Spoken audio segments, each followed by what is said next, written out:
मेरी पत्नी प्रेग्नेंट थी, लेकिन पिछले कुछ महीनों से उसका बदला हुआ व्यवहार देखकर मुझे उस पर शक होने लगा था। मैं ज़्यादातर काम के कारण घर से बाहर रहता था और जब भी घर आता वो किसी से फ़ोन पर धीरे धीरे बात करती दिखती। मुझे देखते ही कॉल काट देती और कई बार रात में चुपके से कहीं चली जाती। एक रात में अचानक जल्दी घर लौट आया। दरवाज़ा खुलते ही मैंने देखा कि कमरे की लाइट बंद थी और मेरी पत्नी घबराई हुई अपनी अलमारी में कुछ छुपा रही थी। जैसे ही मैंने उसका हाथ पकड़ा वह डर गई और रोते हुए बोली, प्लीज़ ये मत देखो। लेकिन उस वक्त मेरा गुस्सा और शक दोनों चरम पर थे। मैंने ज़बरदस्ती उसके हाथ से वो कागज़ छीन लिया। मुझे लगा उसमें किसी गैर मर्द का खत होगा, लेकिन उस पर सिर्फ एक डॉक्टर का नाम और क्लिनिक का पता लिखा था। अब मेरा शक और गहरा हो चुका था। मैं बिना कुछ सुने उसी रात सीधे उस क्लिनिक पहुंच गया। बारिश बहुत तेज हो रही थी, लेकिन मेरे अंदर उससे भी बड़ा तूफान चल रहा था। क्लिनिक का दरवाज़ा खोलते ही मैंने गुस्से में डॉक्टर से पूछा, बताइए मेरी पत्नी यहाँ क्यों आती है? डॉक्टर कुछ सेकंड चुप रहा, फिर उसने धीरे से पूछा, आप उसके पति हो? मैंने हाँ कहा तो उसने एक फाइल निकालकर मेरी तरफ बढ़ा दी। फाइल खोलते ही मेरे पैरों तले जमीन खिसक गई, क्योंकि उसमें मेरी मेडिकल रिपोर्ट थी। मैं कुछ समझ पाता उससे पहले डॉक्टर बोला, आपको एक गंभीर बीमारी है। अगर जल्दी इलाज नहीं हुआ तो आपकी जान भी जा सकती है। मेरे हाथ कांपने लगे। फिर डॉक्टर ने जो कहा उसने मुझे अंदर से तोड़ दिया। उसने बताया कि मेरी पत्नी पिछले 6 महीनों से अपना इलाज नहीं बल्कि मेरा इलाज करवा रही थी। प्रेगनेंसी में उसे खुद दवाइयों और आराम की ज़रूरत थी, लेकिन उसने अपने सारे गहने बेच दिए ताकि मेरे ऑपरेशन के पैसे जमा कर सके। डॉक्टर ने कहा वो रोज़ यहाँ आकर सिर्फ एक बात पूछती थी, डॉक्टर साहब मेरे पति बच जाएंगे ना? ये सुनते ही मेरी आंखों से आंसू निकल पड़े। मुझे वो सारी बातें याद आने लगी जिन पर मैं शक कर रहा था। उसका फ़ोन छुपाना, रात में बाहर जाना, चुपके चुपके रोना, असल में वो सब मेरे लिए था। मैं रोता हुआ घर वापस भागा।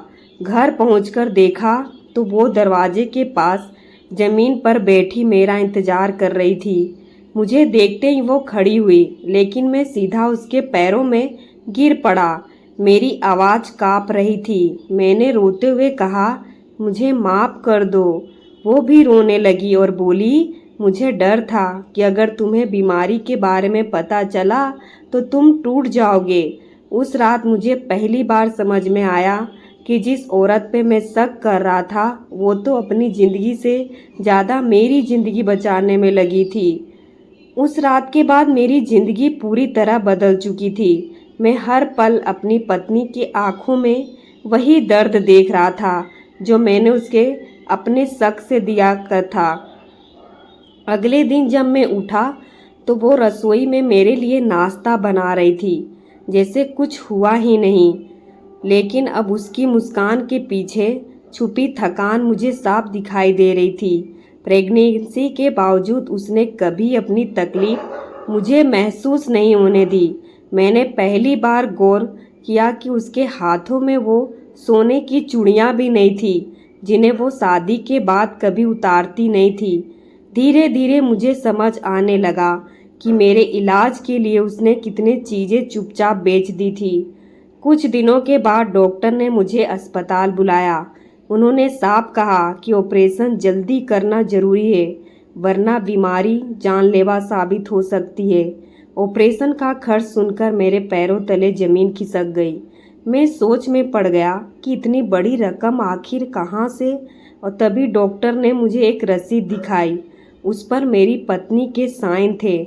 उसने अपने मायके की आखिरी निशानी, अपनी माँ के दिए हुए गहने भी बेच दिए थे। ये देखकर मेरा दिल टूट गया। जिस औरत को मैं धोखेबाज समझ रहा था वो मेरे लिए खुद को ख़त्म करती जा रही थी।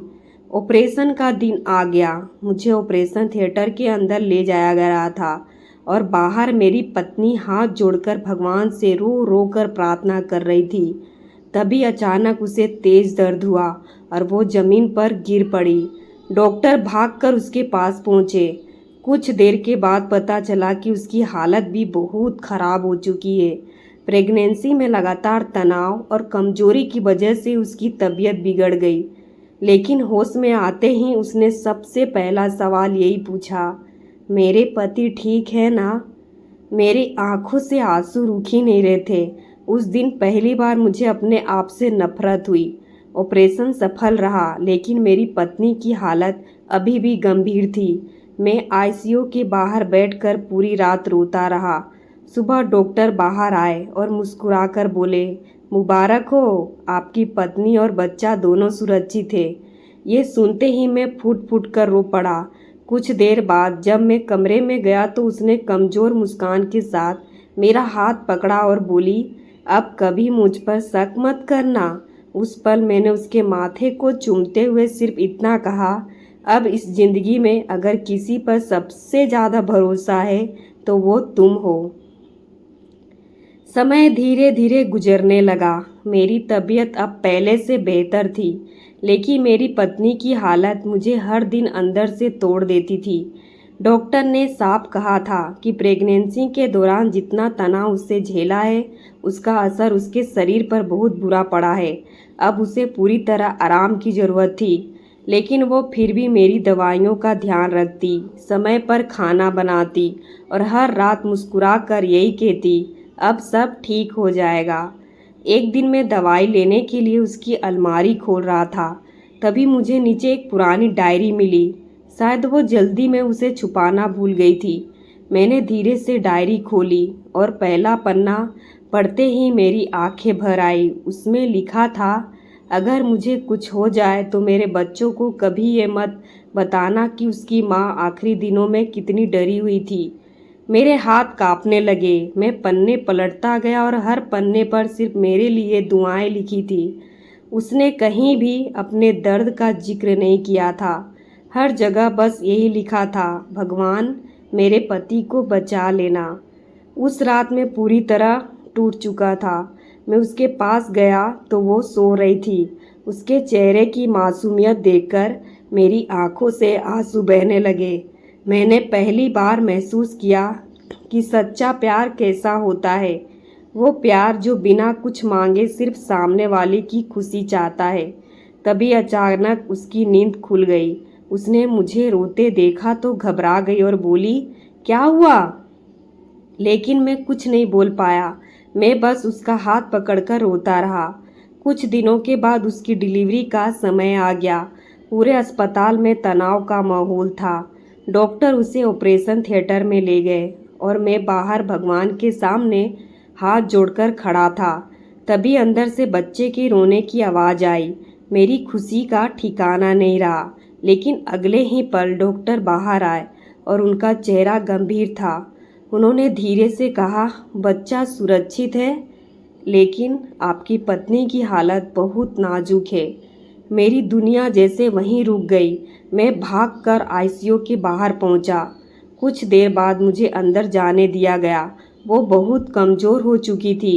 उसने धीरे से अपनी आंखें खोली और मेरे हाथ में हमारा छोटा सा बच्चा देखकर हल्का सा मुस्कुराई।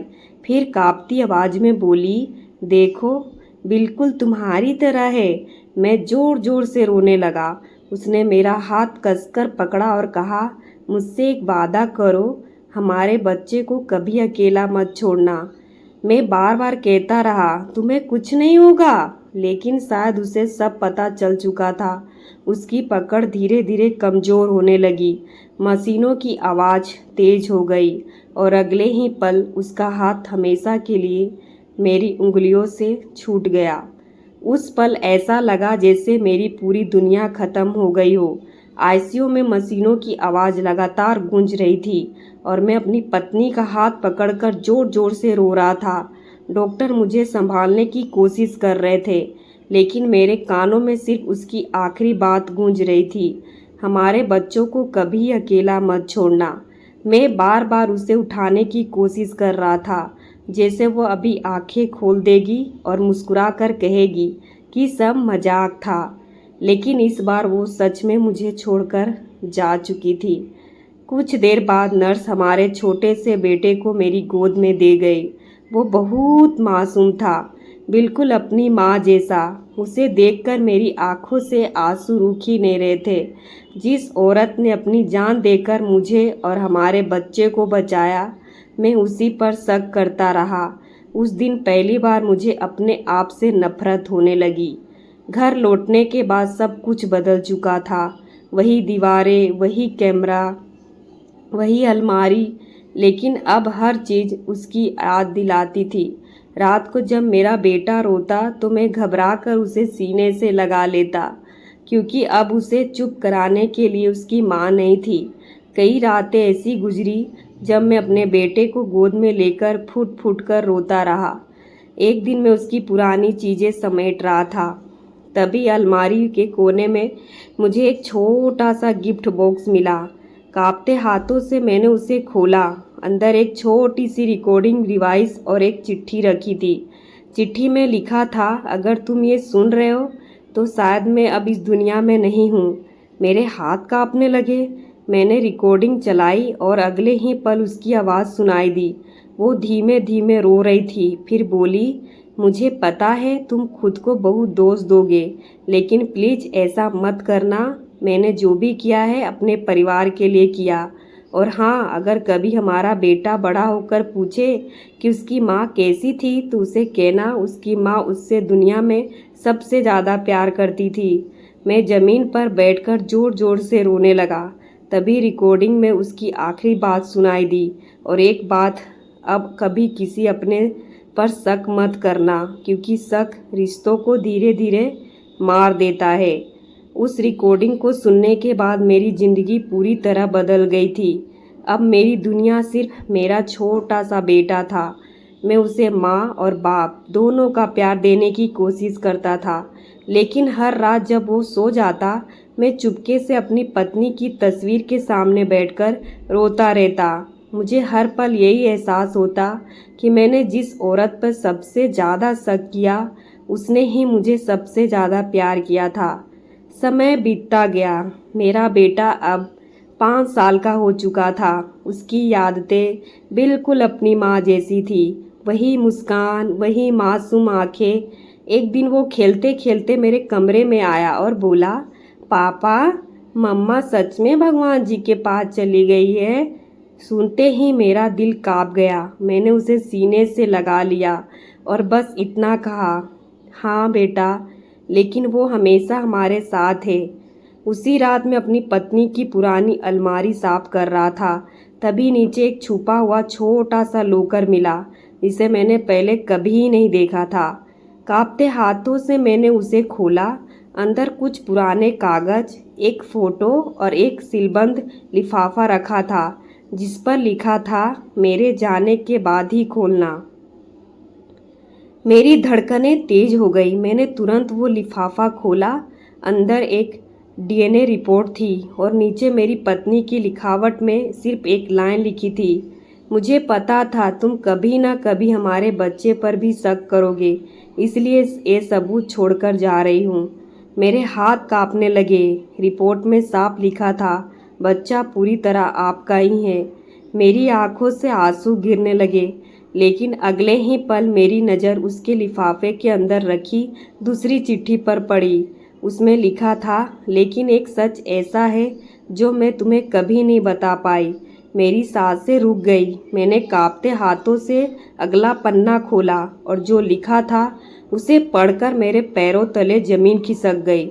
जिस रात तुम शराब के नशे में गाड़ी चला रहे थे, उसी रात हुई एक्सीडेंट में मेरी को कभी माँ बनने लायक नहीं बची थी। डॉक्टरों ने कहा था कि मैं कभी माँ नहीं बन सकती, लेकिन तुम्हें टूटता हुआ नहीं देख सकती थी। इसलिए मैंने तुम्हारे ही छोटे भाई के बच्चे को जन्म के बाद गोद ले लिया और पूरी दुनिया से ये सच छुपा लिया। मेरे हाथ से वो चिट्ठी नीचे गिर गई, क्योंकि जिस बच्चे को मैं अपना खून समझकर पाल रहा था वो असल में मेरे ही भाई का बेटा था। और जिस औरत पर मैं पूरी ज़िंदगी शक करता रहा वो आखिरी सांस तक मेरे घर टूटने से बचाती रही। उस चिट्ठी को पढ़ने के बाद पूरी रात मेरी आंखों में नींद नहीं आई। मेरे हाथ लगातार कांप रहे थे। बार बार मेरे दिमाग में वही शब्द घूम रहे थे, वो बच्चा तुम्हारे भाई का है। मुझे समझ नहीं आ रहा था कि मैं ज़्यादा टूटा किस बात से था, इस सच से या इस बात से कि मेरी पत्नी ये राज अपने साथ लेकर चली गई। सुबह होते ही मैं अपने छोटे भाई के घर पहुंच गया। जैसे ही उसे मुझे देखा उसके चेहरों का रंग उड़ गया। शायद वो समझ चुका था कि मुझे सब पता चल गया है। मैंने कांपती आवाज़ में पूछा, सच क्या है? कुछ सेकंड तक वह चुप खड़ा रहा, फिर उसकी आंखों से आंसू निकल पड़े। उसने बताया कि कई साल पहले उसकी पत्नी बच्चों को जन्म देते ही इस दुनिया से चली गई थी। वो अकेला पड़ गया था। उसी समय मेरे एक्सीडेंट के बाद डॉक्टरों ने मेरी पत्नी को सच बता दिया था कि वो कभी माँ नहीं बन सकती। वो जानती थी कि मैं बच्चा ना होने का दर्द सह नहीं पाऊँगा, इसलिए उसने मेरे भाई से कहा कि उस बच्चे के वो अपना नाम देकर पाल लेगी, ताकि मेरा परिवार कभी टूटे नहीं। मैं वहीं ज़मीन पर बैठ गया। मुझे अपनी पत्नी की हर बात याद आने लगी। उसका बच्चे को सीने से लगाकर रोना, हर बुरी नज़र से उसे बचाना और आखिरी सांस तक मुझे एक अच्छा पिता बनने की सीख देना। वो जानती थी कि सच सामने आया तो मेरा परिवार बिखर जाएगा, इसलिए उसने मरते दम तक ये राज छुपा कर रखा। मैं रोता हुआ घर वापस लौटा। मेरा बेटा कमरे में बैठा अपनी माँ की तस्वीरें से बातें कर रहा था। वो मासूमियत से बोला, पापा, मम्मा भगवान जी से कब वापस आएगी? ये सुनते ही मेरी आंखों से आंसू बहने लगे। मैंने उसे जोर से सीने से लगा लिया। उस पल मुझे एहसास हुआ, खून का रिश्ता बड़ा नहीं होता, प्यार बड़ा होता है। सालों बाद जब मेरा बेटा बड़ा हुआ मैंने उसे पूरी सच्चाई बता दी। कुछ देर वो चुप रहा, फिर उसने रोते हुए सिर्फ इतना कहा, जिसने मुझे अपने खून से नहीं अपने प्यार से पाला वही मेरी असली माँ थी। उस दिन मैंने आसमान की तरफ देखा, ऐसा लगा जैसे कहीं ना कहीं वो मुस्कुरा रही थी। और तभी पहली बार मुझे समझ आया, कुछ औरतें रिश्ते निभाने के लिए सिर्फ त्याग नहीं करती, वो अपनी पूरी ज़िंदगी कुर्बान कर देती है। तो गाइस, आपको ये कहानी कैसी लगी कमेंट बॉक्स में ज़रूर बताइएगा और एक लाइक ज़रूर कर दीजिएगा। धन्यवाद।